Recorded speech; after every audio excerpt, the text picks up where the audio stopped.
Hello friends, जय जगन्नाथ। मु शिखा पुणी थे आपको शेयर कर मो यूट्यूब चैनल उत्कल जायका को। आज आम बनैबा special chicken kasha full Odia style. So video टी पर्यंत देखो।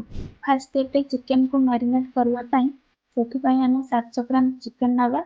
से आम गोटे चम्मच सोरिष तेल, गोटे चम्मच हल्दी, गोटे चम्मच लंका गुंड, गोटे चम्मच अदा रसुण पेस्ट आउ किछि गोलमरिच गुंड, तापर 2 चम्मच दही ऐड करी चिकन को भल भाव गोलेइबा। आउ किछि लूण।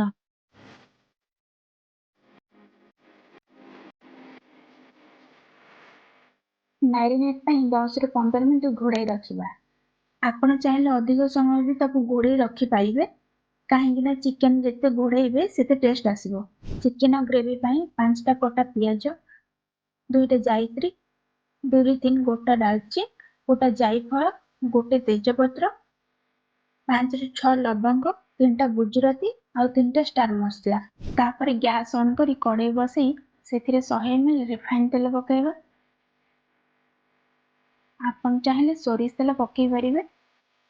तेल गरम होला पर रखिथिबा गोटा मसला को पकाइबा, किंतु जायफल को बाहर कर रखि देथिबा, जोटा चिकन कषला बेले यूज करिबा।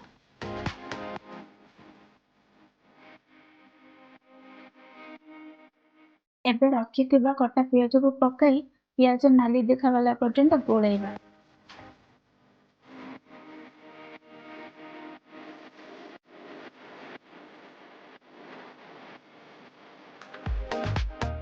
तापर 2 ରୁ 3 चम्मच अदा रसुण पेस्ट पकई भल भाव मिक्स करदेबा।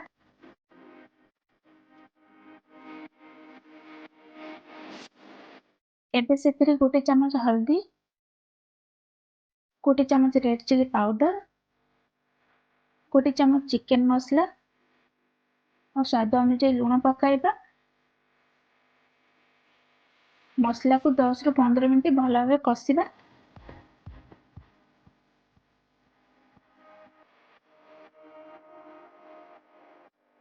तापर मैरिनेट कर रखिथिबा चिकन को पकाइबा, देन भल भाव मिक्स करिबा।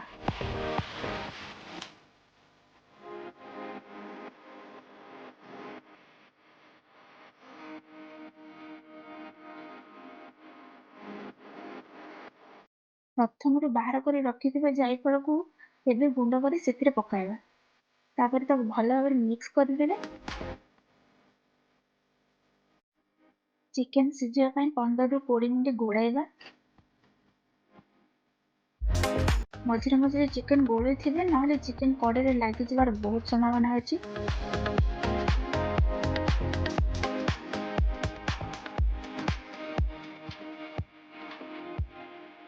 एबे हम special chicken kasha recipe last step को आसीछि।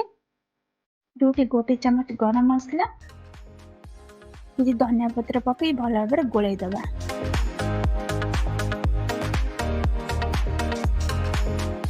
तो फ्रेंड्स, आज स्पेशल चिकन कषा ये भाव रेडी हो जाइए। यही रेसिपी घरे डेफिनेटली ट्राए करूँ। जदि वीडियोटी आपको भल लगे तेज लाइक करूँ, कमेंट करी मते जणातु आपण परवर्ती वीडियो रे केउ रेसिपी देखिबा चाहते। आ नुआ नुआ ओडिया रेसिपी उत्कल जायका को सब्सक्राइब करूँ।